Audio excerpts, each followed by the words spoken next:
Governing.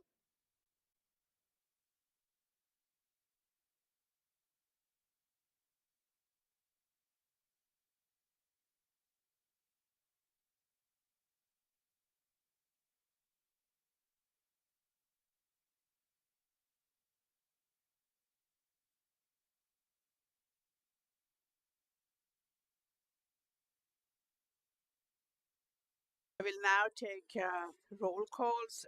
Chair Bradley is not in attendance today. His absence is excused. Miriam Giabi, Chair. Cole Oliver. Present. Chris Peterson. Here. Ryan Atwood. Doug Bernique. Doug Bernard. General Bernard has just joined us virtually. General, can you hear me? Okay. Of course. Thank you for joining us, General. Ron House. Here. Janet Price. Here. Okay, thank you, and we have a quorum. Robin Hudson, you're recognized to present item number 1, the employee awards.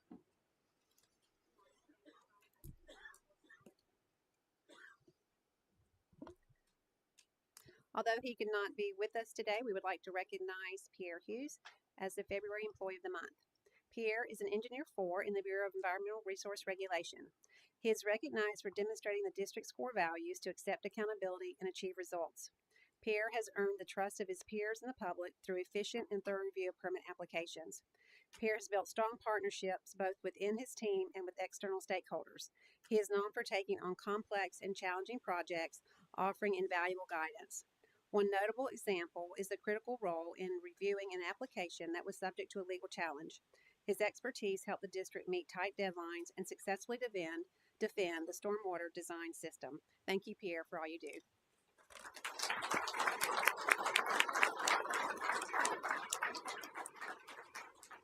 A 5-year service award for Jennifer Baker, Senior Paralegal in the Office of General Counsel.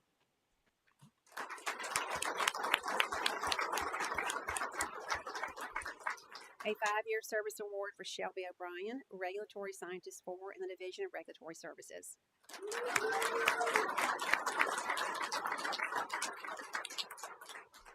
A 5-year service award for Kelly Frame, Hydrologist 4 in the Bureau of Water Use Regulation.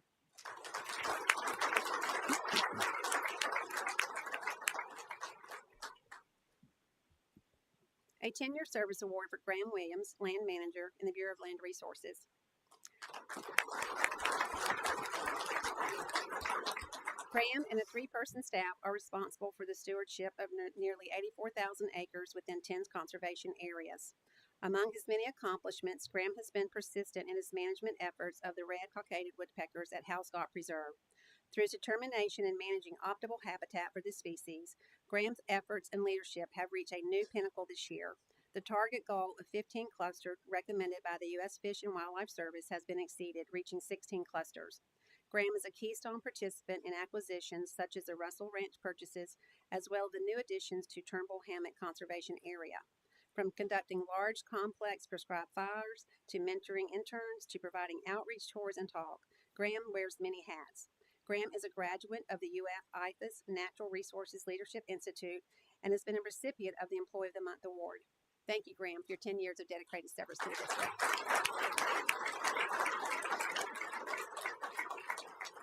A 15-year service award to John Donahue, Electrical and Mechanical Specialist in the Bureau of Operations and Maintenance. John is a certified journeyman electrician, and his skills and dedication to his work have kept the infrastructure in the upper Ocklawaha Basin working well. He regularly performs preventive maintenance and necessary repairs to the district's locks, dams, and pump stations in the upper Ocklawaha. John's professional skills are impressive, but it is his dedication to his job that makes him so valuable to the district. As an example, this year during Hurricane Debbie, the generator at Moss Bluff went down. After the winds died down, John drove to Moss Bluff that evening to troubleshoot the issue. The district is fortunate to have such a talented and dedicated employee monitoring the infrastructure in the upper Ocklawaha Basin. Thank you for 15 years of dedicated service to the district.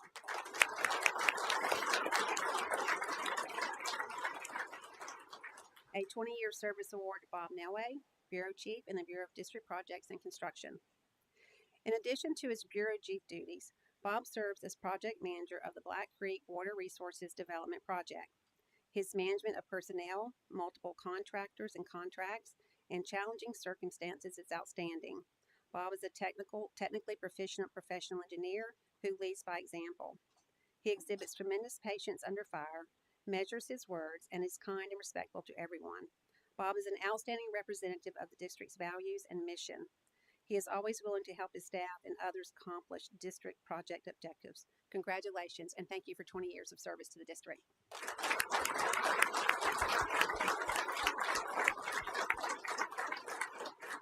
And a 30-year service award to Rick Cockrell, Invasive Plant Technician in the Bureau of Land Resources.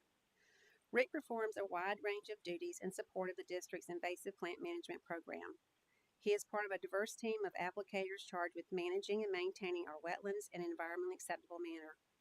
One of Rick's many roles is to provide contract oversight for aerial application services.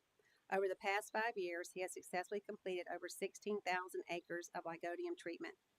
Rick also participates in prescribed fire and wildfire suppression. Rick received a Meritorious Service Award for his efforts on the 2023 Lake Apopka Hydrotreatment Project. He was a nominee for the Dr. Michael D. Netherland Exemplary Colleague Award. Congratulations, and thank you for 30 years of dedicated service to the district.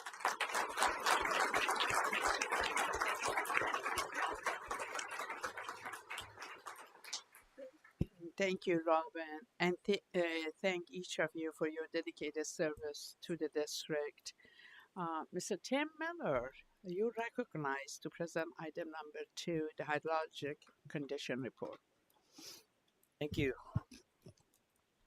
Good morning, Madam Vice Chair and members of the Governing Board. I'm Tim Miller, Bureau Chief of the Bureau of Water Resource Information, presenting the January Hydrologic Conditions Report representing data from the month of December. Rainfall in December arrived via a few frontal systems contributing primarily to central and southern coastal counties, and totals were below the district-wide monthly average by 0.83 inches. 17 of our 18 counties were below their monthly average, with 5 northern counties receiving less than half their average monthly rainfall. This includes Nassau, Baker, Duval, Bradford, and Clay counties. Indian River County was the only county with above average rainfall in December. Countywide rainfall totals ranged from a high of 2.94 inches for Indian River County to a low of 0.96 inches for Okeechobee County. Looking at rainfall over the past 12 months, the district-wide annual rainfall total is 2.85 inches above the annual average of 51.01 inches. Northern and central counties have been the primary recipients through the year, with 2 counties having received more than 60 inches in total annual rainfall. 12 counties are above normal, with Nassau and Volusia counties more than 8 inches above their averages. The 6 counties below their 12-month average include 4 southern counties, Brevard, Osceola, Indian River, and Okeechobee counties, as well as Alachua and Baker counties to the northwest. Countywide totals range from the lowest value of 45.62 inches for Okeechobee County to the highest value of 60.90 inches for Nassau County. Surface flows across the district at the start of January were primarily in the average range, but did exhibit some variation. Looking first to the south, the St. Johns River sites in the upper and middle river basins were in the average range, while the Econ and Wekiva River sites were in the high range following rainfall that came in late December. The St. Mary's River on our northern boundary remained in the low range, while the tidally influenced site at Jacksonville was in the very high range. And finally, to the west, the Ocklawaha River near Connor site returned to average flow for this time of year.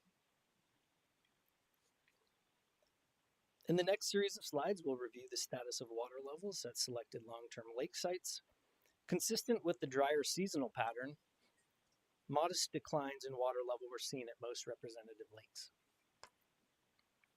Beginning with Lake Brooklyn, water level decreased 0.3 of a foot and continues to be above average. Lake Weir had a slight decrease of 0.1 of a foot and is just below the average water level. Although water level at Lake Winnimisset at the start of the month was near the maximum recorded level for December, overall it had a decrease of 0.2 of a foot through the month. Lake Apopka's level had a decrease of 0.1 of a foot, continuing to be above its average and just below regulation schedule. Water level in Blue Cypress Lake also decreased 0.1 of a foot. It too remains above the average water level, but was slightly below regulation schedule through the month. Conditions in the upper Floridan aquifer continue to be healthy overall for this time of year, with water levels in the normal to high range across almost all of the district. The areas of the normal range has expanded, as would be expected during this seasonal dry time of the year, but a large portion of the district remains in the high range in the central counties, and changes in the aquifer remain on trend with recent hydrologic conditions. Now let's look at the district-wide index value for aquifer conditions, and we see the upper Floridan aquifer well index value at the end of December was 71, which is the upper end of the normal range. Again, this continues to show the healthy status of the aquifer for this time of year, especially as we approach our driest months and progress towards the typical annual lows expected in May and June. In the next series of slides, I review changes in flow at selected spring sites with long-term monitoring. The monthly mean for flow in Silver Springs decreased 47 cubic feet per second from the previous monthly mean, and flow remains in the high range. At Blue Spring, provisional data provided by our partners at the USGS indicate record flows were observed during December, the highest of which was at 236 cubic feet per second. Factors influencing what we see here include the high groundwater recharge following the wet summer and significant rainfall from Hurricane Milton, which was initially impeded due to backwater effects from high river levels, which limited spring flows. But as that backwater effects reduced with the declining river levels, flow at the spring increased. Overall, the monthly mean showed an increase of 26 cubic feet per second in December, with flow above the high range. At Rock Springs, flow had a slight decrease from the previous monthly mean and continues to be in the high range. A decrease of 3 cubic feet per second in flow was observed in the overall monthly mean at Wekiwa Springs, and although trending downward, flow is in the high range.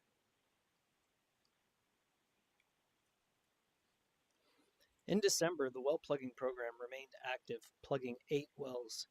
This work provided an additional savings of over 1.3 million gallons per day and brings the total water saved by this program since November 2020 to nearly 75.6 million gallons per day.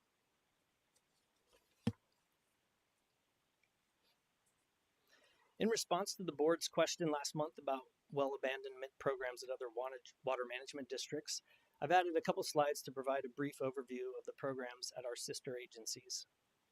We reached out to our colleagues and received the information in the table that you see. And clearly the programs vary quite a bit, but there is good reason for that, and I'll touch on.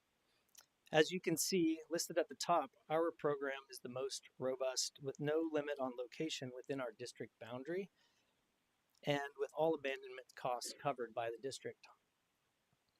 Next, the Southwest Florida Water Management District has the second most active program. Their efforts are spatially limited to the southern portion of the district.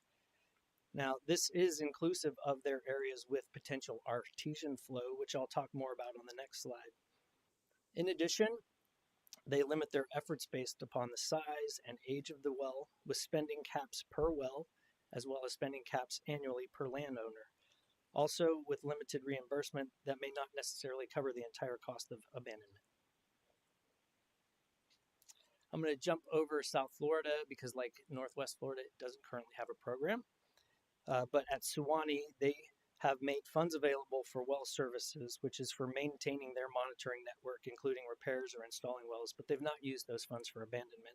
Again, when we look on the next slide showing potential artesian flows, their need for a program differs from ours, as do the needs of South Florida and Northwest Florida water management districts, which do not have programs. So to dig into that a little more, the focus for this map is on the turquoise shaded areas that show on a large scale where the potential for artesian flow from the Floridan aquifer exists in the state. As you can see, in our district, this includes large areas of Brevard and Indian River counties and continues northward along the St. Johns River as well as along the coast. With good water quality, artesian wells were drilled for water supply and irrigation, with population growth in these areas in the 50s and 60s, particularly in the southern part of our district, and are common.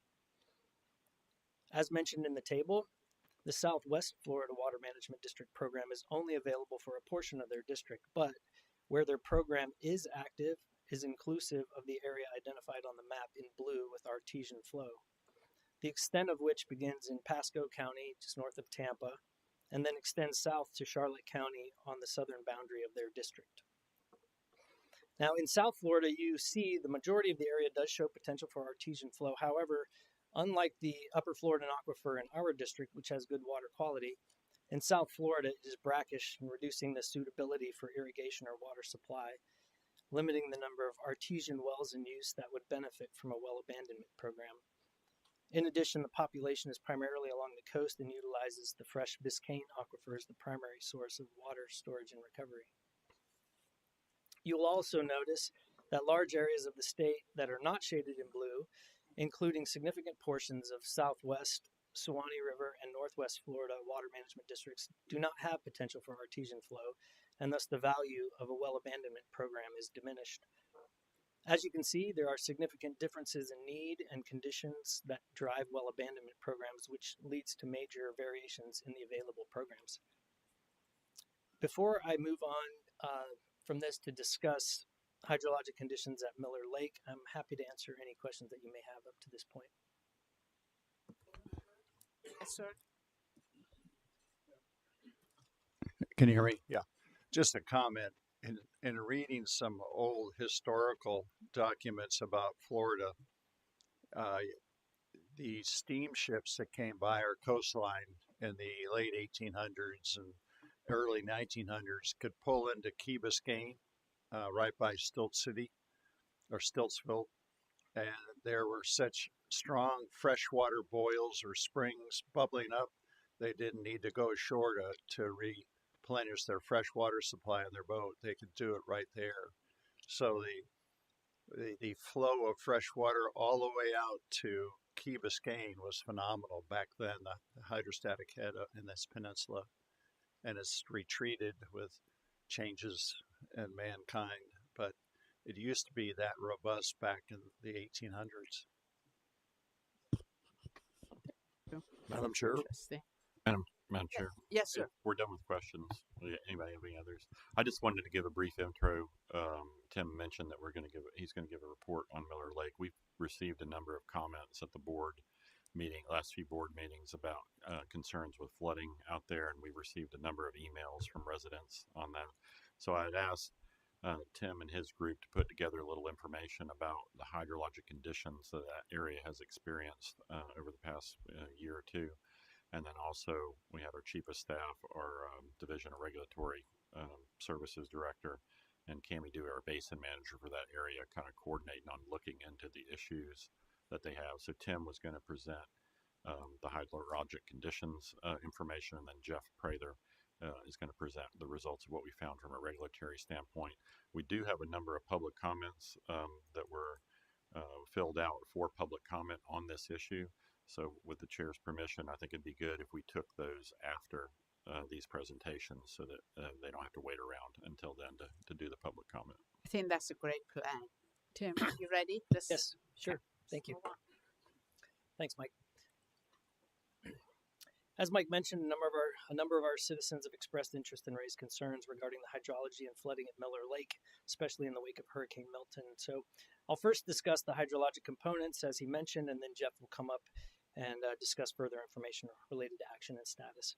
And so here, what you see is really a location reference map for Miller Lake, with the location of the lake identified in the red dotted circle kind of on the lower left area, as well as the Orange City Fire Tower water well site that we have just below where the lake is located. Additionally, the rainfall grid is part of our radar rainfall network, which is corrected for accuracy by our rain gauge network. And as you can see, the grid square or pixel in which Miller Lake is located had over 71 inches of rain in 2024.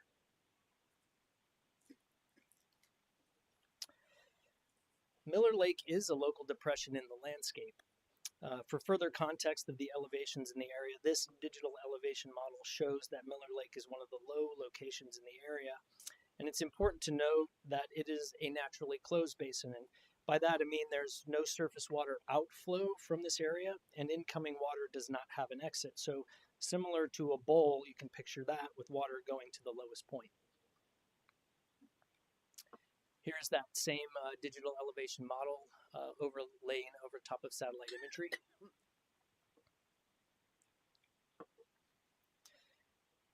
This graph illustrates our most localized rainfall data for the Miller Lake pixel that we had shown in the last map there with 71 inches through 2024. And as you can see, it is shown as wetter than average for the past several years, but peaking in 2024.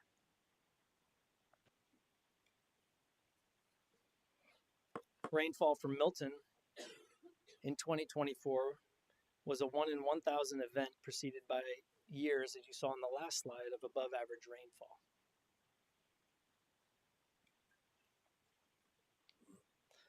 This slide shows superficial groundwater levels and which reached a new high following Milton.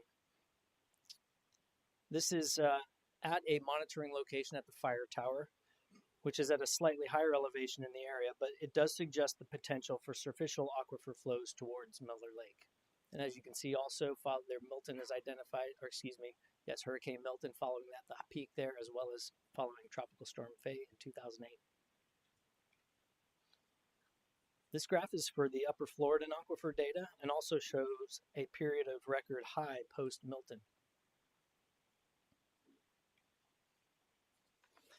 And then looking back to what I had just presented in the hydrologic conditions report, this reinforces the groundwater levels in the area with the flows that were coming from Blue Springs.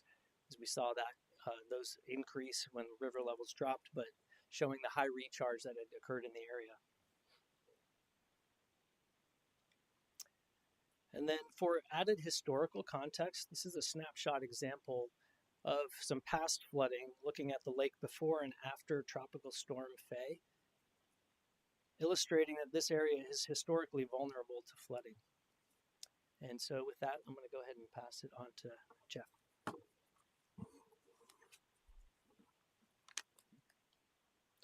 Thank you, Tim. Good morning, Madam Vice Chair, members of the board. Jeff. My name is Jeff Prather. I'm the Director of the Division of Regulatory Services. Tim has provided some of the challenges brought to the Miller Lake area by Hurricane Milton.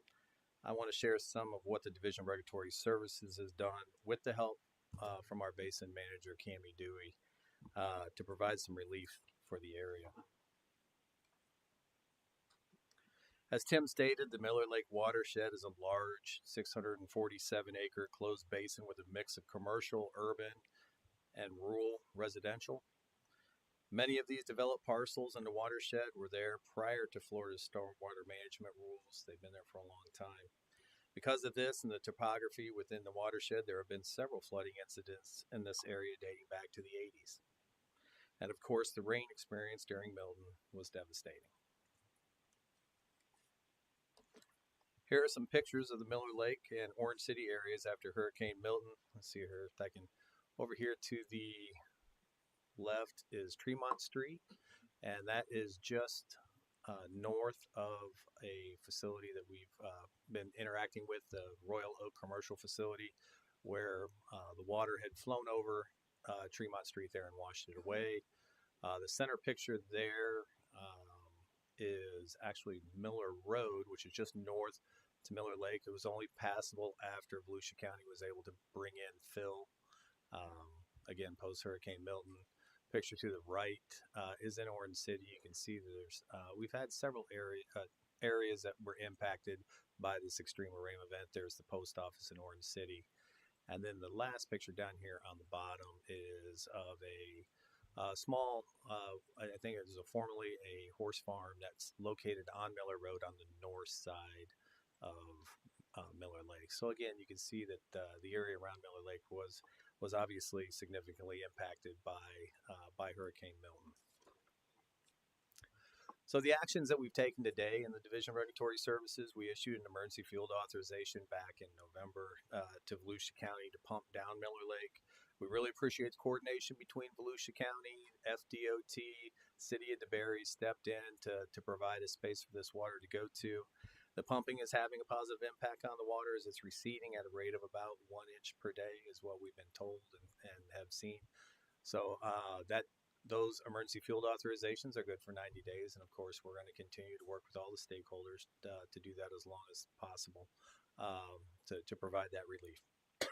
Our staff has worked with the Royal Oaks Commercial Facility, the one I mentioned earlier, to ensure that an unpermitted structure located on Lake Wawa was permanently locked. This was a structure that was brought to our attention by the residents of that area after the storm. So we really appreciate their attention to that and bringing that to our attention. The owner of that property, which has just relatively been a new owner, I think they bought it within the last year or two. They were not the ones who had installed that unpermitted sluice gate. They closed it when we told them to close it. That was a little bit after Hurricane Milton, but then we also asked them to permanently lock it, and they have since put on a lock for that and will not use it at all unless they were to come to us to try to get authorization to do it. Also, additionally, we were able to get a long-standing pump removed from the Royal Oak premises, as it was not authorized to be there. It was another thing that had been there from years past. They probably used it to move water around the parking lot. Again, it wasn't authorized, and we had them remove that. And that was something that was removed last week. They've been extremely cooperative. And then lastly, we did send a compliance assistance offer to Royal Oak to ensure that their stormwater management system as a whole is in compliance with their 2017 WEIR permit.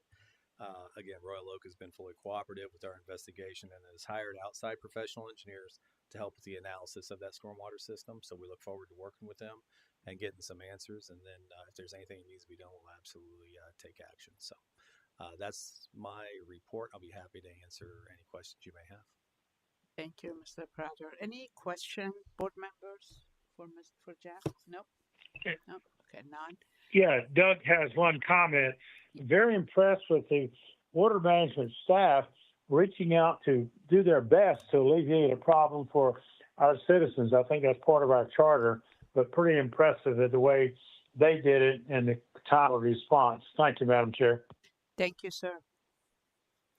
Yes, ma'am. Ms. Winkler. The first speaker that I have for Miller Lake is Catherine Levinson.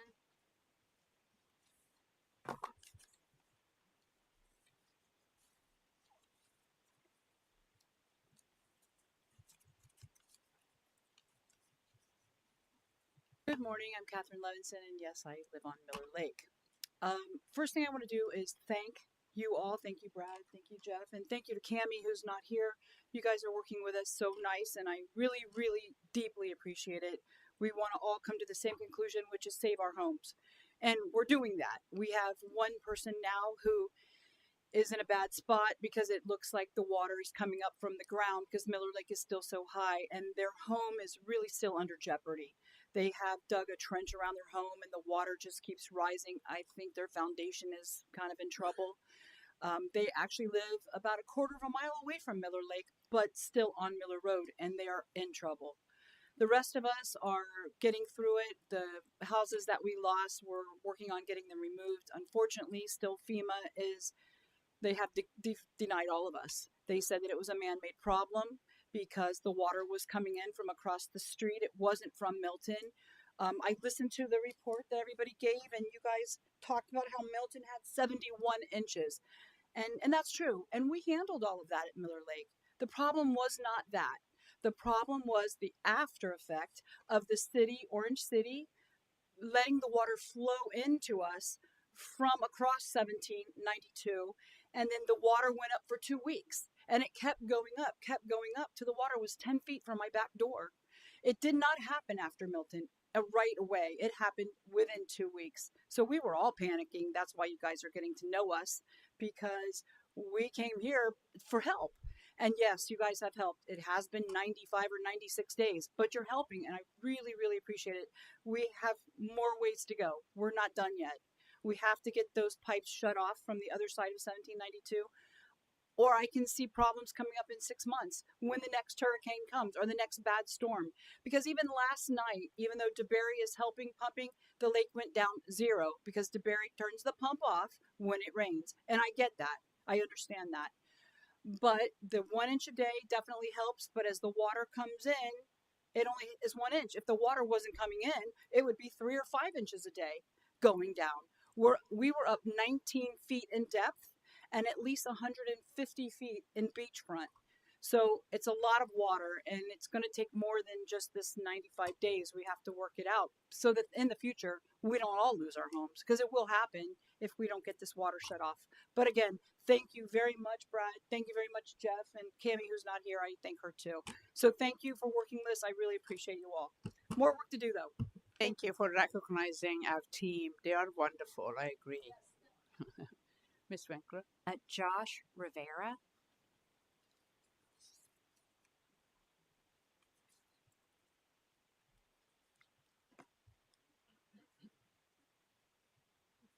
Good morning. My name is Josh Rivera. I live on Miller Lake. First off, I want to say thank you to Brad, Jeff, Cammie for helping us out. This is a pretty complex problem that we have. They're flowing all this water towards us, but I know it's not a simple solution. It's just, turning a button and things happen. So we understand things take time, and we want to we just show our appreciation for that. So Miller Road, it's been 96 days after Milton. Like Kathy said, we got 17 inches roughly on that storm. 2 weeks after, the water just continuously rising. Right now, as we sit here, the water is continuously flowing into Miller Road. There's a 36-inch culvert pipe that goes underneath 1792 that's about 9 inches high right now, just flowing 24/7. 24/7, that water's flowing right now. So as the Berry is pumping roughly 1 million gallons out, water is just continuously flowing in. So it doesn't work as well when it's happening like that. Royal Oaks Professional Center has a lot of unpermitted valves and pipes that, by the help we have discovered and stuff like that, we have rules and regulations for a reason, so we all should follow them. So that's the way things work, right? They're essentially just draining Lake Wawa into our neighborhood via these pipes and using illegal valves and unpermitted valves to do so. So the attention that we're getting, and I know you guys are working hard, and we really appreciate that, Cami, as well. The Berry's not going to pump forever. Hurricane season comes, as we know. Sometimes it's worse, sometimes not so much. But when that time comes and we're still in the same position or similar to now, there's going to be no saving these homes. It's going to be absolutely disastrous. So we're trying to get ahead of the 8 ball when it comes to that. So now is the time, and we appreciate your help. And yeah, basically we want to show we're very grateful for what you're doing, and we're just trying to get our private property back that was stolen from us, and it continues to be stolen, and there's just water sitting on there. Miller Road right now, they gave us a temporary road. They brought about 150 dump trucks of millings and dumped it on the road. That road is sitting about 6 foot higher than it normally is. That's what we're driving on every day to go to work. There's folks that live on that property that the road is 6 foot higher than their driveway. They can't get their horses out. They can't get their vehicles out. They're still walking to their cars a football field length just to go to work, just to get groceries, to feed their horses. It's unacceptable what's happening. So we continue to come here and look for help and seek help, and that's all we can do. And you folks have been in the position you are to help, so we greatly appreciate anything you could do for us. And if there's anything we could do for you, let us know, and we'll be glad to help. We're willing and we're able. You know where we're at. Appreciate it. Thank you for your time. Yes, sir. Mr. Victor. Peggy Hill.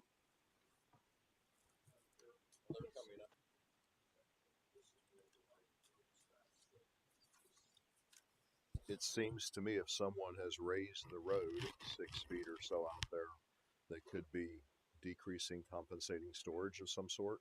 And then also the problem of they just raised the road, it could be a berm that could cause more problems. So probably someone needs to stop eyeball those couple items.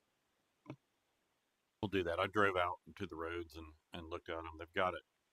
It's the only way that they can get to their house, and it's not a significant amount of storage that is taken up from a compensating volume standpoint. And so I think it's a necessary thing that they have to do. Not a long-term solution, obviously, a short-term solution to provide them ingress, egress. But I think that's the best course that they have forward, and it's allowing flow to still go around to their sides. There's no difference in the water levels on either side of it. That's our executive director. Already been out there, knows the answer. Boom. Yes. I have a wonderful team. Mr. Register, I also have a question. Is it a matter of funding to have a comprehensive solution to this problem? And if it's so, who is in charge of our funding? Should we get some funding from federal government? I think what we could do is offer to work with them and the counties and them about what programs are available to make sure that they're taking advantage of all of them. It may not qualify under FEMA for the Milton thing, but there may be other programs and flood mitigation things that they can take advantage of to try to do that. So that's one of the things we can do is help guide them into where the appropriate funding buckets may be that they might have access to, but they might not be aware of. I appreciate everything that we can do to help them to get the proper funding. Madam Chair, while Yes, we're sir. Go ahead. just based on that in our cost sharing programs, Yeah. maybe we put an emphasis on solving existing drainage problems. That's another. This thing. It would be a good project for cost share also. Something for you to think about. That'd be one of the buckets that we would consider looking Yeah. at is going through them for any flood mitigation money that's made available through DEP that we can put toward that.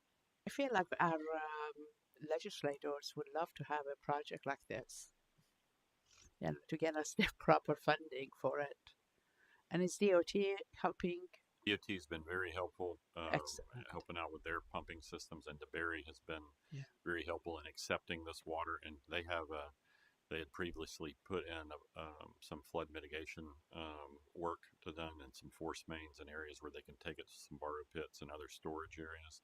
And so they've been willingly accepting the water from this area. So it's been a very good cooperative effort between the cities, the county, and DOT.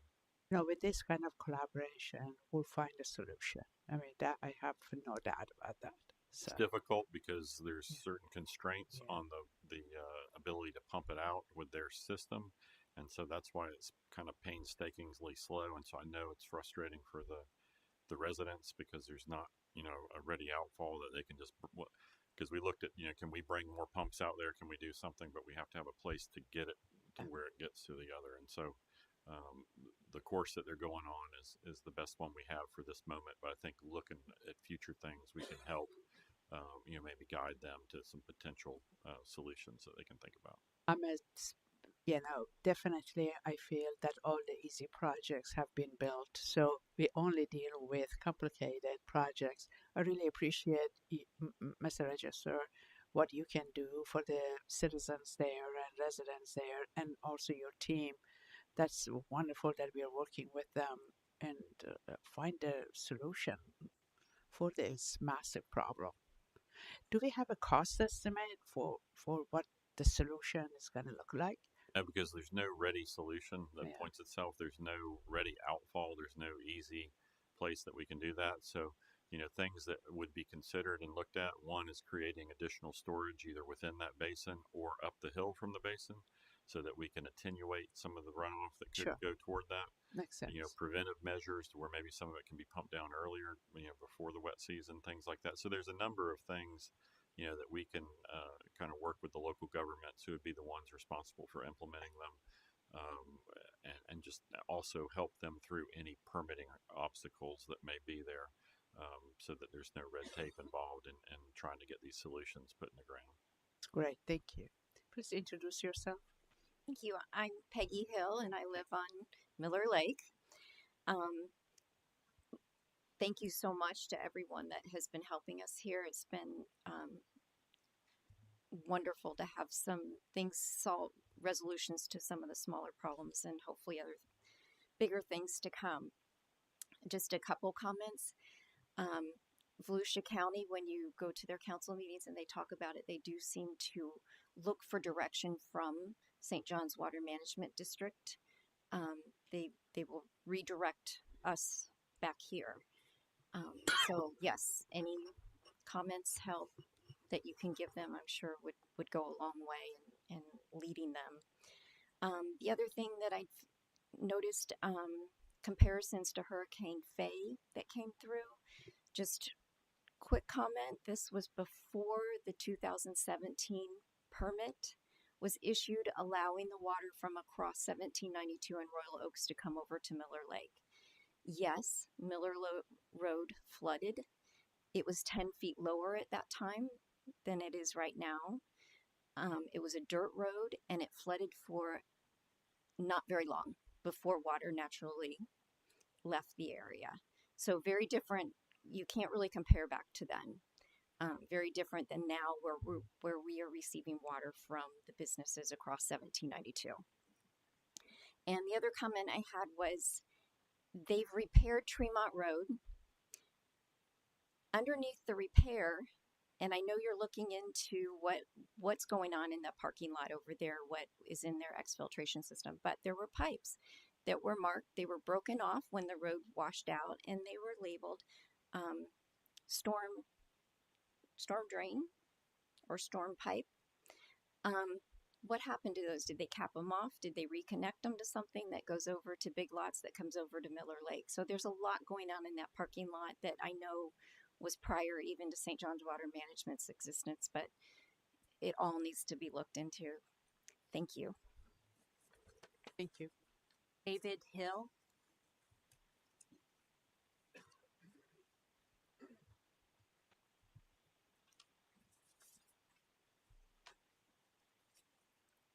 Hello, thank you for letting me speak today. And prior to walking in here today, I had a different speech, but now I've been made aware that there's a lot of action happening, and I appreciate it. Jeff, Brad, and Cammie, they're doing all the things that I thought they should be doing. I just was not aware of it, but I am now. But one thing I'd like to point out, and I think we wouldn't even be here. Miller Lake would be fine if the illegal draining, the illegal valve, and now we find an illegal pipe on the downfall side of the weir, and that was put in when that system was put in. So it's an illegal draining of Lake Wawa. So the point I want to make is we wouldn't be here if there was some kind of policing action to look at this. It's supposed to be monitored. You can literally look in the weir and see this unpermitted pipe. I check it every night, and it's flowing. Millions of gallons of unpermitted water are flooding Miller Lake, and it has been for 8 years. So if that didn't happen, we wouldn't be here. Miller Lake would be fine. Hundreds of thousands of dollars wouldn't be wasted if it was just policed. And I would say the St. John's Water Management District needs to go after the permittee. This didn't happen accidentally. This was an intent to move water without a permit, and it could easily be solved. So I'm saying perhaps there should be some kind of enforcement action, and there should be civil penalties for this. The permittee should be fined, persecuted for what they've done. And I do appreciate what you are all doing now. It's what we've been looking for, and it's very much appreciated, and I thank you. Thanks for your time. Sir. Monica Emerson.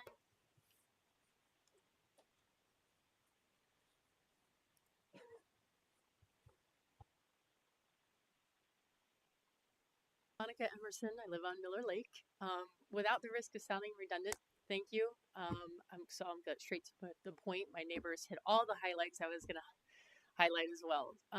The only point I would like to make for a family that can't be here today because they're working, you have a firefighter for the city of Apopka and a nurse in our town who can't live in their home right now. They couldn't be here because they can't take PTO off. They're living in a camper with their 3 sons and their driveway because their septic field is completely underwater. So I would just like you to consider that family that can't be here today. It's been 95 days where they walk their sons to the camper, to go to the bathroom, to take a shower, to wash a dish. They can't be here, but I'm speaking on behalf of them because we need some sort of immediate help for them. They are in a bowl on Miller Lake. Miller Lake is a bowl, but they're also in a bowl. So if you can figure out a short-term solution for them so they can get back to life as it was before Milton, that would be greatly appreciated. Thank you. I really deeply feel sorry for what the community is going through. Mike, is there anything we can do for this family to get back to their home? Other than work with the local municipalities and Volusia County to see what they may have available, I think we are actively looking to see if there's anything we can do to increase the ability to move the floodwaters out. Like I said, there may be some constraints on that. So unfortunately, with this short-term solution, may cause it to take a little bit longer to get things done. But there could be things that could be done in the future that would allow for the water to be managed in a more efficient and effective way. And that's the things that we need to work on looking with those local municipalities to see, and then see what aid we can offer with that too. Family. I tell you, Volusia County is my backyard. So what I like to do is entertain a meeting with us and all the municipalities.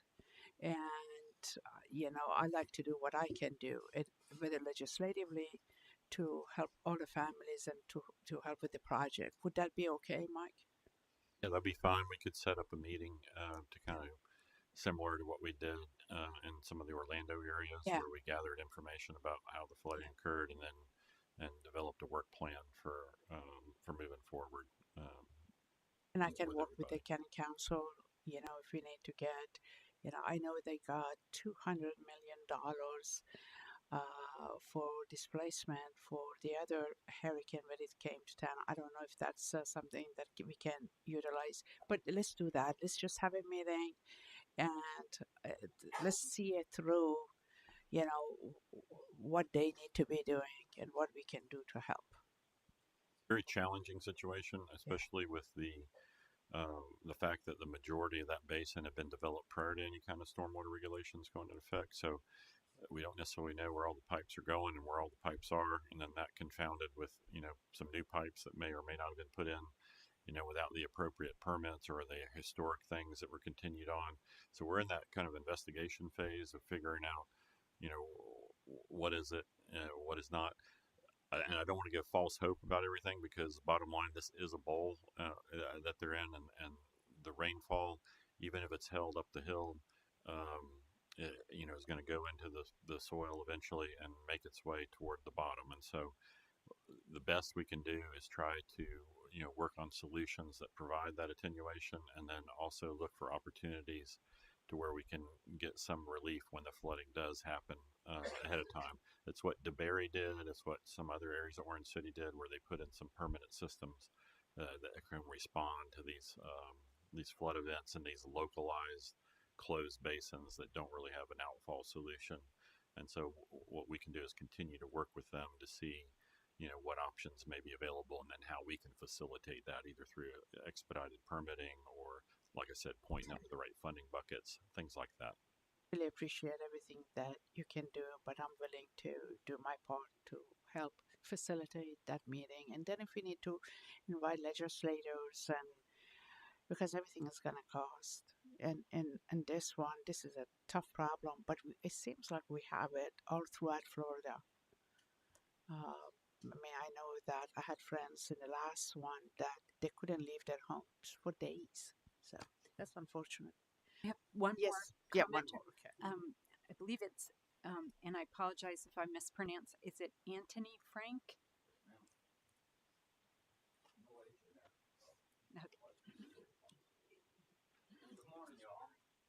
Good morning.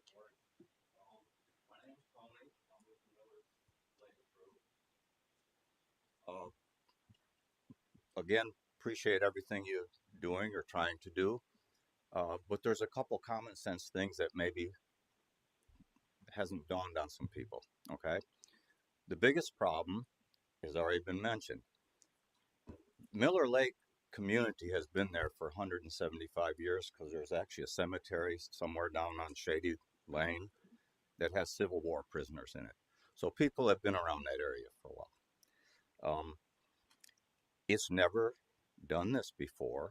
The reason that it's doing this is because the number one biggest problem is that all the businesses east of 17, all that water is routed, not pumped, but routed into a drain, into a pipe under 17. They go straight into Miller Lake. Now, that's fixable. I'm not asking y'all to send out cement trucks and fill the whole thing up with cement, but stick an industrial balloon in that pipe for a while and let's see what happens on the other side of the road, because it's a dry season. Now, the couple that lives at the end of the road that are not able to live in their house, real simple solution, and it's a temporary solution, just like pumping the lake. Y'all are pumping the lake, or whoever's pumping it. They take a cup out, a third of a cup comes in from the businesses across the street. You take a cup out, a third of cups come in, and 7 days a week, 24 hours a day, the water flows into Miller Lake. I thought that was against the law because we were told after the storm that, hey, we can't pump the lake because we can't put it on private property. Miller Lake is private property. Yet all the businesses across the street, 24/7, are draining their water into it, and that's been allowed by the county. I'm assuming that it's been allowed by this panel in the past because that started back in 17, I believe, 2017. So it's been going on at least for 8 years. And I've owned property out there since 2000, 99, whatever. And the only one other time is that happened, like Peggy mentioned, was Fay, and it was nothing like this. We've got 4 foot, 5 foot of millings, a 1-lane road to get in and out. And there's still people that have to walk over a football field's length to go get groceries, supplies for their animals, horses and whatnot, and carry them in. And that ain't right because nobody sent me a letter said, hey, your taxes are going down because your property is worthless. This situation has made my life's work worthless. I own a house on Miller Road. There's nobody in the world going to come buy it if I wanted to sell it, and I don't. I like where I live. I have 5 acres. I have animals that come around. I have bears.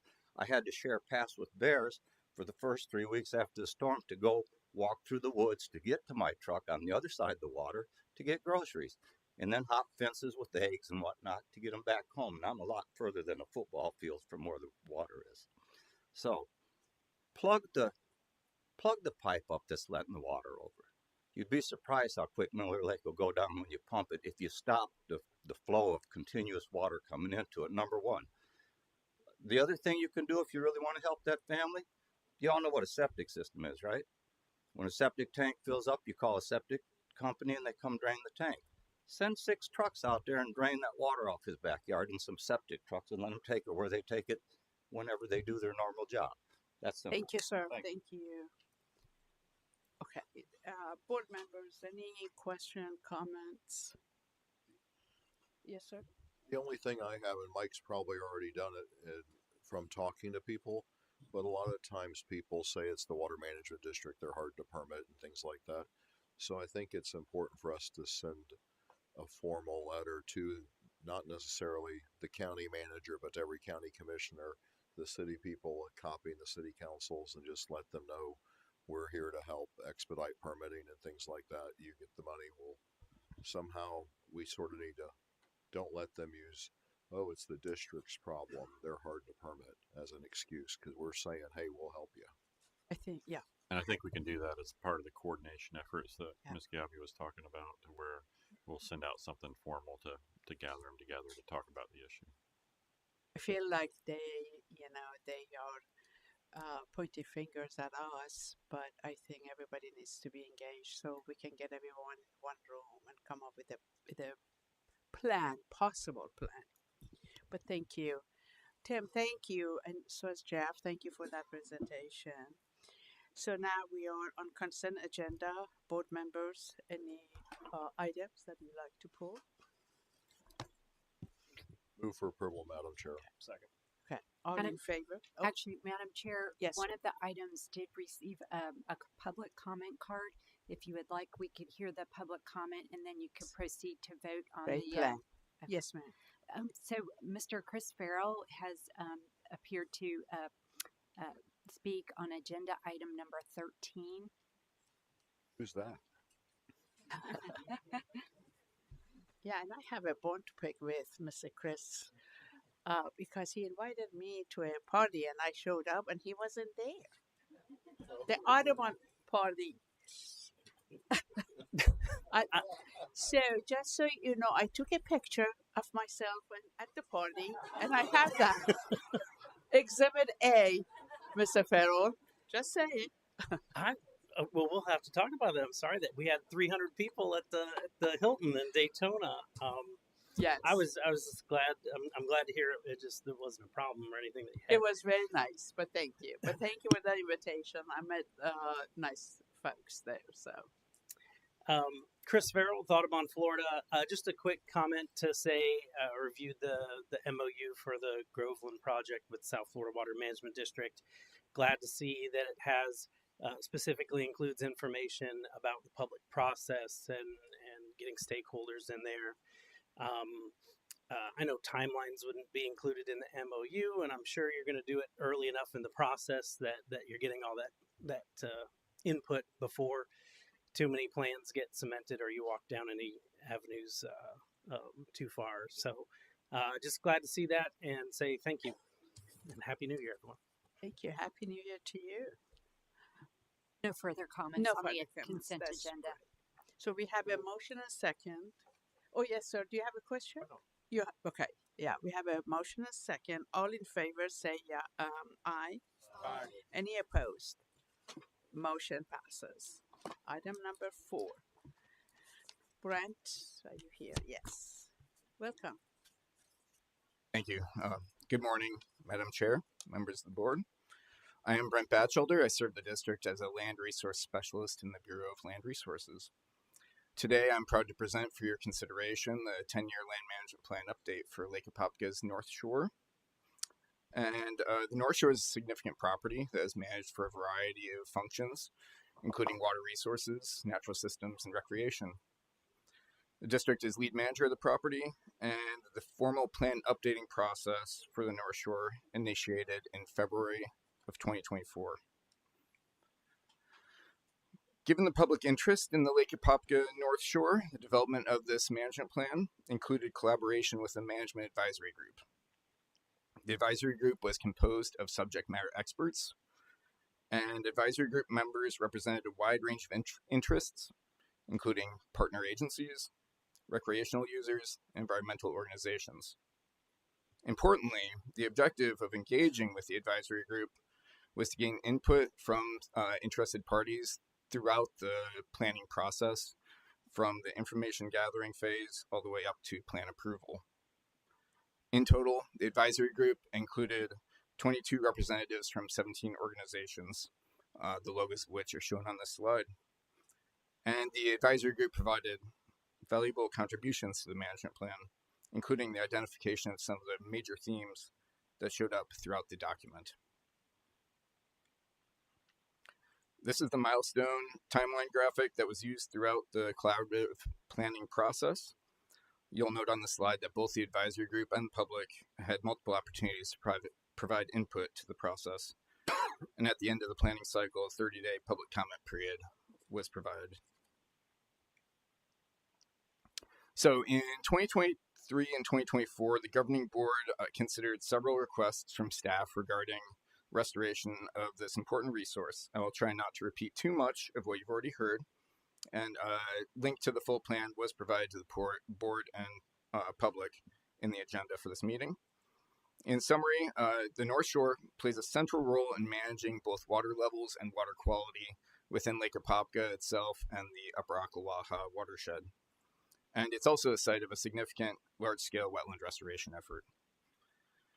The land management plan provides background on the North Shore, and as is typical with district management plans, also provides goals related to resource protection and management, land use management, and administration.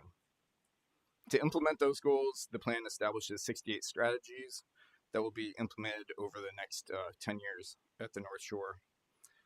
Now, the next couple of slides highlight specific goals and strategies that are described in the plan. The North Shore is home to extensive infrastructure. The map on the left of this slide shows water resource infrastructure, including culverts, pumps, and canals that are present on the property. Water resource infrastructure, for example, the marsh flowway system, the pumps for which are shown in the photo at the top right of the slide, will continue to be managed for improvement of water quality within Lake Apopka. Additionally, hydrology will be managed in a manner to maintain and improve natural systems within the North Shore itself. The levees and associated roads at the North Shore are also managed for recreation. The North Shore is one of the most heavily recreated district properties, thanks in large part to both the Lake Apopka Wildlife Drive and the Lake Apopka Loop Trail. A variety of recreational opportunities are present on the property, including hiking, biking, and wildlife viewing. And on the popular citizen science platform eBird, the Orange County portion of the North Shore has the second longest species list of any hotspot within the state of Florida. The management plan establishes that infrastructure on the North Shore will continue to be managed for public recreation. District staff will work to expand partnerships to help fund maintenance and improvement of recreational infrastructure at the North Shore, especially the Wildlife Drive, the Loop Trail, and the West Marsh.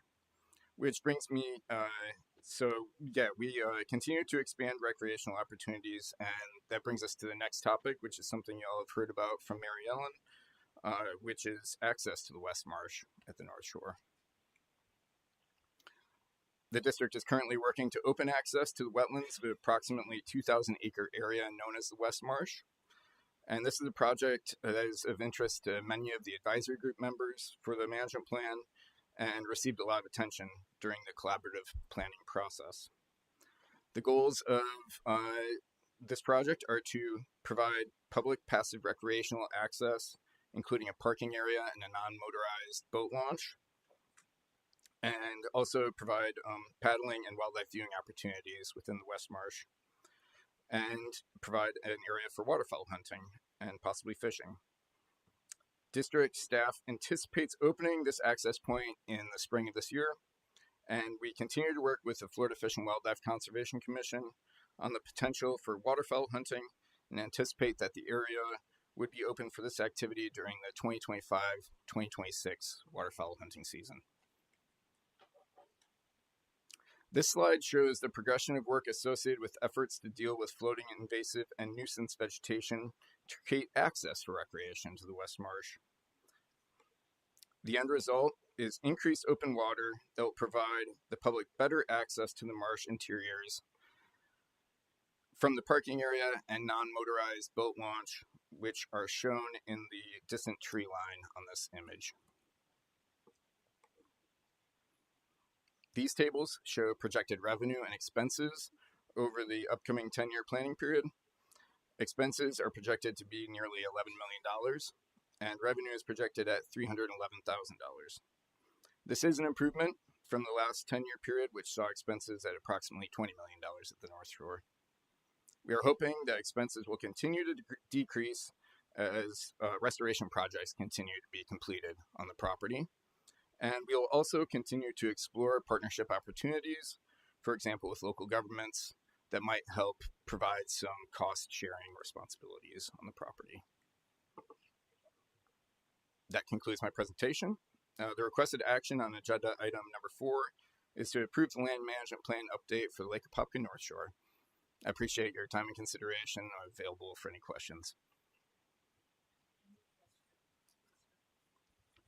I've been around Lake Apopka a few times by boat and airplane. You have 90 miles of roadway around that lake.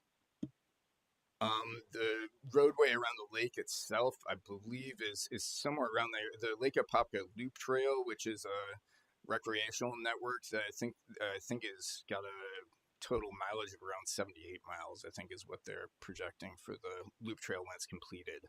On the property of the North Shore, there's about 100 miles of levees and associated roads just on the property. Thank you. Any other, Chris? Yeah. I'd just like to say I'm very encouraged by our efforts to prioritize the hunting and the waterfowl hunting and the fishing opportunities, particularly in the West Marsh. I think that's very important, particularly as we continue to try to mitigate some of the effects of the hydrilla that we're properly losing, but in Lake Apopka proper. So to see that West Marsh being developed for recreational opportunities, particularly outdoor sporting, is encouraging. That's what we should be doing as a district. Thank you, sir. Ms. Winkler, any comment? Call? Yes, ma'am. Stacy Whittam from Delta Waterfowl.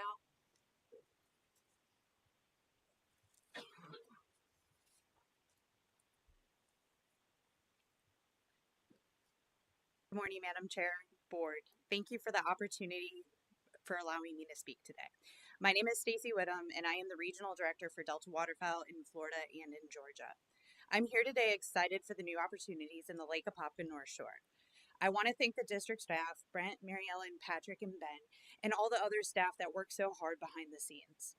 I would also like to thank my peers that were part of the Land Management Advisory Group. It was a pleasure working with them all. Myself and our volunteers are also very excited for the new small game area. Once the news of the new small game area got out, I had volunteers reaching out to see if we could do a youth hunt this February. That is how important this area is to all of us. We look forward to working with the district in the future. If there is anything that I can do or if we need extra volunteers for projects, please reach out anytime. Thank you, and I hope you all have a wonderful day. Thank you. You as well. Ms. Nothing Winkler? further. Okay. Board members, do we have a motion for item number 4? Okay. We have a motion and second.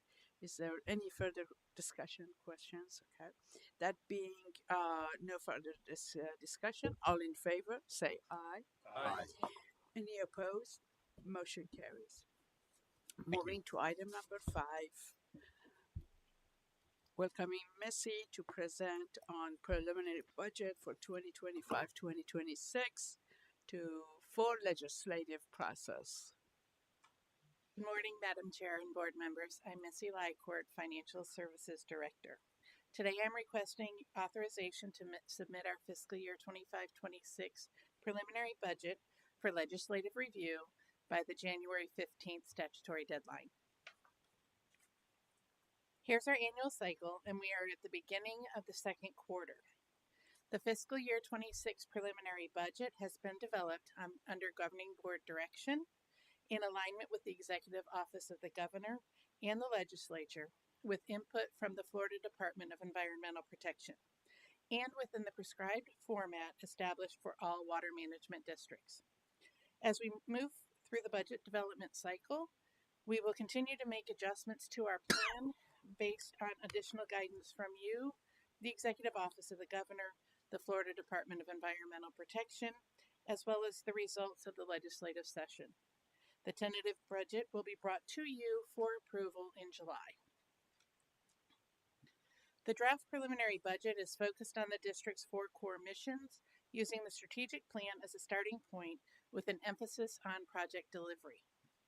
We are continuing the district's implementation plans for the beneficial use of fund balances, as well as implementing cost efficiencies by streamlining processes and seeking a sustainable balance between recurring and non-recurring expenses. The draft 26 preliminary budget cost efficiencies in operating expenses have resulted in $21.8 million of our operating income funding capital and cooperative projects.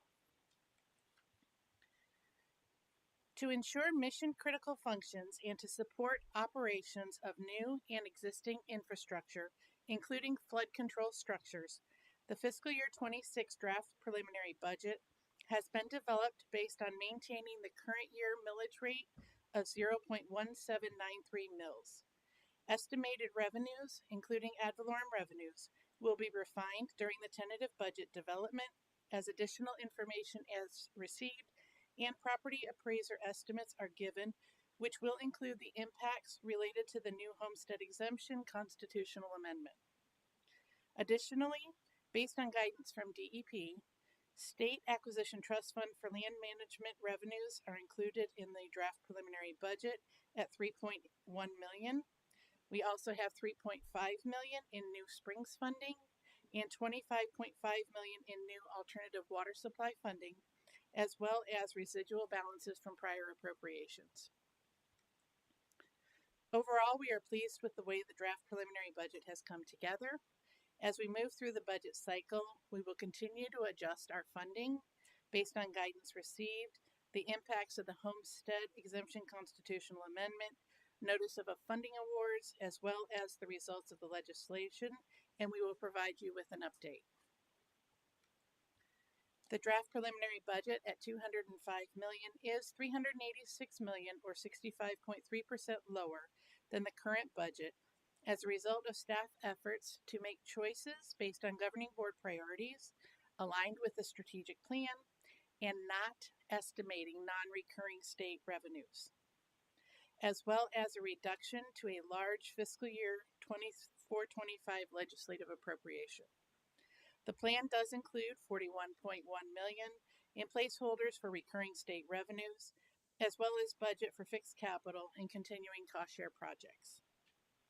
Staff recommend approval of this item, and we look forward to the additional guidance we will receive from you and DEP as we begin the next phase of our budget development. Thank you, and I'm available for any questions. Thank you, Missy. Great report. Any question for Missy? Second? Any second? Okay, we have a motion second, but before that, do we have any public comment? Ma'am. Okay, thank you. So we have a motion second. All in favor say aye. Aye. Any opposed? Aye. Okay, thank you, General. Motion passes. Thank you. Mr. Jenkins, welcome. Thank you, Madam Chair. And board members, Happy New Year to all of you. I'm happy to provide my monthly update on the construction project progress of the Crane Creek M1 Canal flow restoration and Black Creek water resource development projects. Photograph on the left is from last month, in mid-December. It shows the treatment system at Black Creek under construction. You can see that cell 1 in the lower right is being filled with the treatment media. And the photograph on the right is from a morning concrete pour on the south side of the M1 canal to get that ready to go. That's at the operable weir location. Okay, starting off with Crane Creek, we're making great progress. I've said in the past that this is scheduled to be complete in April 2025, still on schedule. So the operable weir location, the whole north side of the M1 canal, that's all done, and that weir is adjustable weir is in place. All the work being done now is on the south side. You can see that photograph in the upper right shows all that concrete work being done on the south side. That's going to be complete, all that concrete work, the foundation for the south side weir, which is on site, and the side slopes, everything, all that concrete work will be done in the next couple weeks. And then following that, all the upland control systems and operational buildings, all that should be done by the end of February. So we're hoping that the operable weir location is completely done by the end of next month. The east pump station, that's pretty much ready to go. We had an interesting development. We did have the pumps on site, and you can see that middle lower photograph. There's the pumps. Someone decided that they wanted to take the control cables and steal those because they have copper in them. So pumps had to go back to the manufacturer. It's a slight delay, but the pumps should be back on site in another week or so. We really haven't lost much schedule there. So the east pump station also should be done relatively soon. And as soon as they get those pumps in at the east pump station, that same contractor will be moving to the west pump station and installing those pumps. The stormwater discharge structure is basically done. And again, overall project completion is about 80%.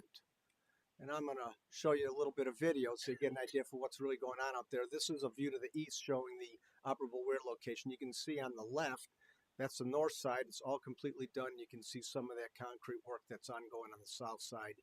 Again, we hope to have this ready to go and this whole construction site completed by the end of next month. This is the east pump station. Before, those pumps had to go back to the manufacturer because the cables were stolen. This location right here, this is the intake on the M1 canal. There's a pump station. And you may recall that there's a very long horizontal directional drill that connects that east pump station to the stormwater treatment area west of I-95. So that directional drill goes underneath I-95 and Heritage Parkway. And that's already in. So this next series of videos, this is the discharge area where that pipe discharges into the stormwater treatment area, and then this is the intake and the wet well for the west pump station. This shows you both the intake and the pump station and the discharge area over here.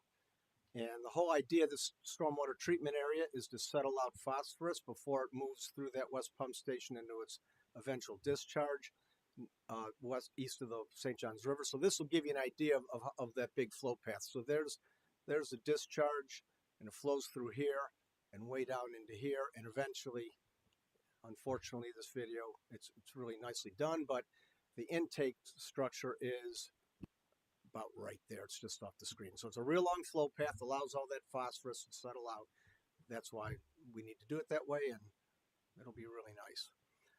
Moving on to Black Creek, the pump station intake and pipeline just about done. Now we got probably in the next 3 to 4 weeks, what we plan to do here is to exercise the pumps. We got to do some vibration testing individually, as well as pump all the pumps at the same time, as well as individually.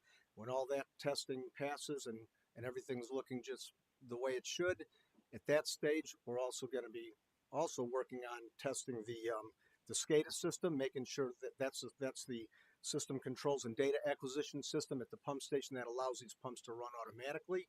So that'll be tested also. So sometime in the next 3 to 4 weeks, we will have all that done. And we also plan to have the pipeline completely filled with water all the way, as well as the 500,000 gallon storage tank at the treatment facility. So right now that pipeline's about half full because we had to do that to pass all the pressure testing along the 17-mile pipeline. So once all the pumps have been tested, we'll fill up that pipeline, we'll fill up that tank, and then we'll be ready to put water into the treatment system.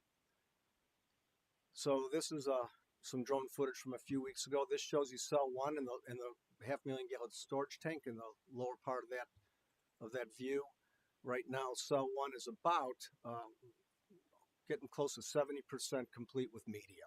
Okay, if it's not there, it's here at the storage facility where the treated media is stored temporarily before it's brought over. So we're hoping to have cell 1 pretty much full of media sometime in the next, we're hoping it's all done by mid-February, and we're on target to do that. I've talked to the supplier of the media. They're on schedule there. Here's just another view. This is a little bit nicer. It gets in a little bit closer. Cells 2 and 3. Here's 2.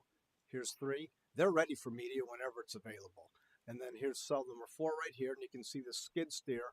It's about 2-3 weeks old. Leveling all that out, cell 4 is ready to have the liner put in. And then here's a media rinse basin. And then this is cell number 5, cell number 6. And right here, this is where eventually, this is the discharge area. Once the media rinsate passes water quality standards, that's where it'll head down to Alligator Creek and be discharged before it heads on downstream to Lakes Brooklyn and eventually Geneva. So that's about it. So what's lagging now in this project is the media production. The contractor is doing a major reconstruction of the treatment process. There's 3 brand new conveyors that are being put into place, and that'll be, and the contractors inform me that'll be done sometime late January. They'll have it up and running. It should be able to produce media 3 times quicker than they are right now. So the intent is, again, that enough media will be in cell number 1 in mid-February. And it kind of all works, right? Because if all that pump testing goes well and the pipeline's full of water and the treatment tank's full of water, that's about mid-February also. So we can start running water into cell 1, testing the water quality, making sure it meets water quality criteria as a condition of our permit. And at that point, hopefully, we may be able to start putting water into Alligator Creek. So that's all I have. Any questions? Dale, this is wonderful. I don't recall having these videos and drone shot. I love it. So that's all the assistant executive director. Yes, she made a great suggestion about a month or so ago and said we should start showing the board some video of what's actually going on out there. So it's a great suggestion. It does look nice, right? This is great. Yeah. Do you have a license to fly drones? Yes, we do. And in fact, so the Crane Creek drone footage, that was shot by one of our construction inspectors, Willie Hewley. And he's got a license to do that, recently licensed. And this, at Black Creek, Ryan Dolby in the communications department, he shot that.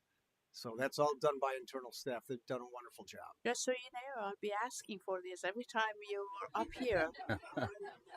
Chris, you recognize. So at the end of the conclusion here, optimistically, no unforeseen delays. When are we projecting to see real water actually operating into the Keystone Lake area? So the idea is right now, it looks like mid-February, right? If everything continues to go well and all the pump testing is passed efficiently and everything else, should be able to at least start testing the water going through cell number 1 in mid-February.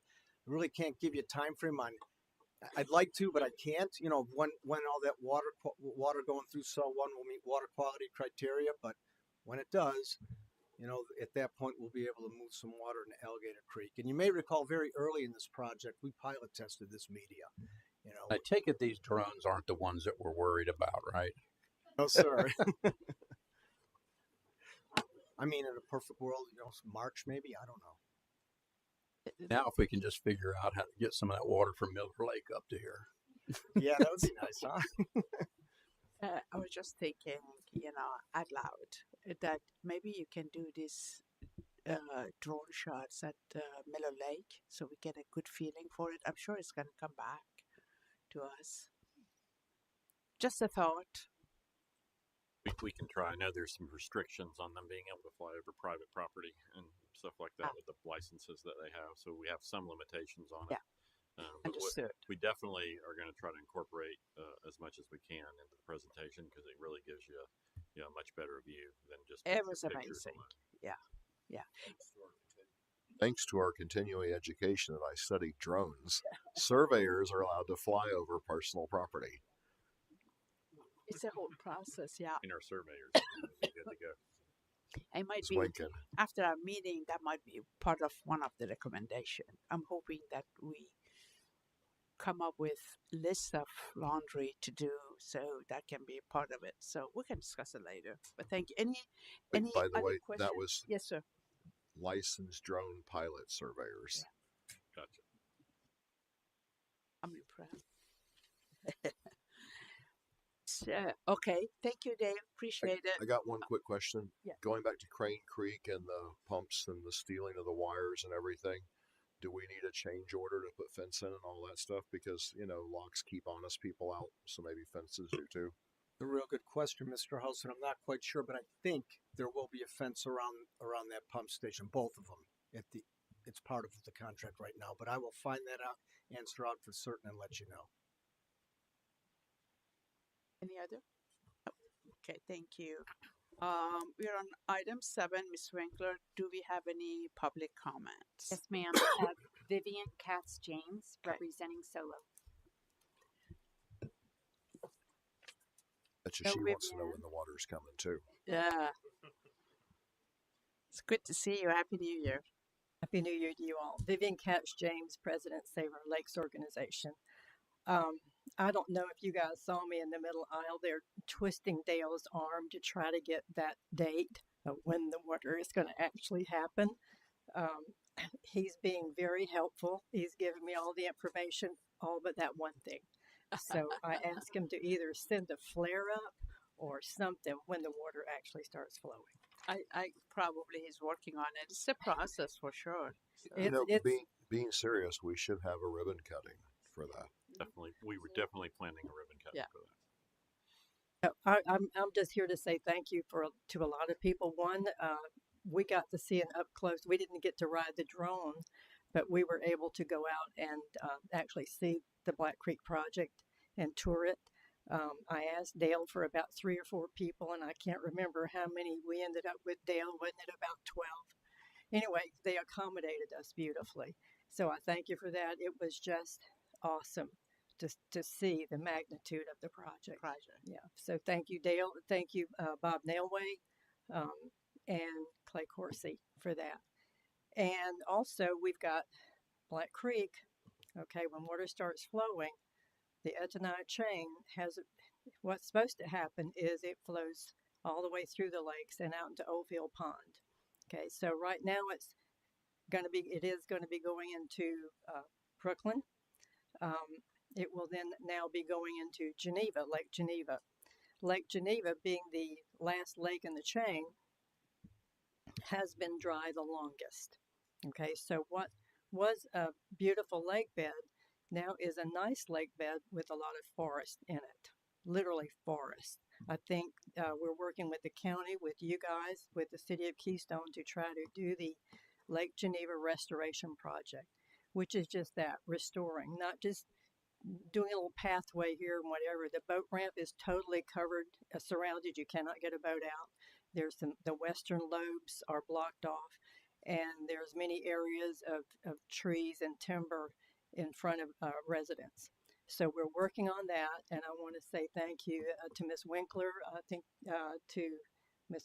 Christine Wentzler, and all of you who are working with us on that. We're hoping to get that project moving, and then I have said it before, and I'll say it again. It is the exclamation point for the Black Creek project. Once this is done, you're going to have this beautiful lake, and it'll all be good.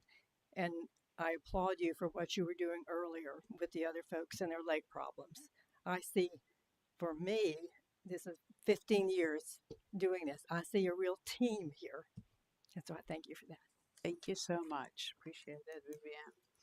Okay, item 8 through 13 has been approved on the consent agenda. I'm moving on to item number 14. Ms. Peterson, you have a report for us? Yes. Good morning, Madam Chair and members of the governing board. I've got updates on several pending matters and one that's been resolved. The first is Bear Warriors United and others versus the district and the Department of Transportation. This, as you might recall, was an appeal from a district final order entered in March of last year after a challenge to an environmental resource permit for a road project. The matter has been fully briefed, and the appellate court recently scheduled oral argument that will be held on April 24th. The next case is the Merriman case. This is pending in the United States District Court for the Middle District of Florida. This includes claims against the district based on various concerns related to an environmental resource permit in Clay County and various petitions over the past couple of years. The last item in this docket, most recently last month, was that the court struck on its own motion the plaintiff's second amended complaint. That was on December 12th. The plaintiffs currently have leave to file an amended pleading by January 15th, which is tomorrow. So I anticipate another update on this case next month. The next update is the district versus Kirk Stephen Leifer as trustee of the C&K Family Trust and others. This is a circuit court enforcement action that was filed by the district in Lake County following a district final order in an enforcement case that was then affirmed on appeal. The court has ordered the parties to mediation, which is scheduled for January 21st next week. That'll be at our Palatka Service Center, and we're hoping to have some good conversation and hopefully move toward getting that case resolved. And then happy to report one resolved matter. This was Brenda Rose as president of the St. Johns River Estates Homeowners Association versus Stephen Mahfood and the district. This was a third-party challenge to an environmental resource permit authorizing piping of an existing ditch that's part of a stormwater management system in Volusia County. After the parties met with staff, it was resolved at the staff level, and the petition was actually withdrawn on December 12th. This concludes my report. Thank you, Ms. Preston. Appreciate it. Item number 15, governing board. Yes, sir. Yeah, I was reviewing how often this peninsula has droughts, and we've had them inconsistently, but generally once every 10 years since 1900. And we've now currently have gone about 18 years since a big drought. That's 2006, 2007, when Lake Okeechobee was at its lowest level ever. Brevard, Indian River counties, Volusia County were all burning. I was fishing 20 miles offshore, and the plumes from all those fires, the ash was falling on my boat, a third of the way to the Bahamas. And so we're overdue. And I just wanted to stress the importance of the burn program of this district and how great they performed since I've been sitting in this chair. They have been on top of the burn program and been aggressive. Mike's turned them loose to do exactly what they need to do. And the importance of that program. Look what has happened with bad leadership in California versus good leadership in this peninsula. From the governor's mansion to the commissioner of agriculture down to Mike Register, the leadership we have is impeccable. And we need an aggressive burn program. It's one of the most important things we can do outside of managing water is managing fire. And what's happening in Los Angeles proves that. I used to go to college at Whittier College, and I know that area like the back of my hand. I rode down Sunset about once a week to the Palisades area. Good friends of mine had businesses there. And I'm just really proud of what the state and this district is doing with their burn program. And I just want to emphasize to this governing board and the importance of that program and to support that program on into the future, because as we grow, it's going to become even more difficult to do that program and work around more buildings, more sprawl in the counties. And we just need to be as aggressive as we can be, because what's happened out there is proof of if you don't do it, you're going to lose your homes and your businesses. So, Mike, congratulations. I think what we're doing is phenomenal, and I appreciate you and your staff's aggressive approach to the burn program. Brian and his staff work really hard to make sure that our lands are well taken care of and the burn programs implemented, to the best of our ability, for sure. They work very hard at that. Thank you. Thank you for those comments. Very timely. Mr. Register, can we get a report on how this program is? I think it's a timely to get a report on that, and maybe one of the areas that we are practicing this, that we can do a drone shot. I'm sure we can. It's the drone day. I think drones everywhere. I think you created a monster here. I think we okay? already It's have all some. Dale's fault. We want Actually, drones. I think it's Miss Winkler's fault. So, but I absolutely love this. So, okay, thank you. Any other? Yes, ma'am. Follow-up comment while we're talking about burn programs and managing wildfire. I just put a plug in for forest practices, which the district owns quite a bit of timberland and managed forest, particularly on the northern end of our district, play a big role in minimizing the risk of wildfire.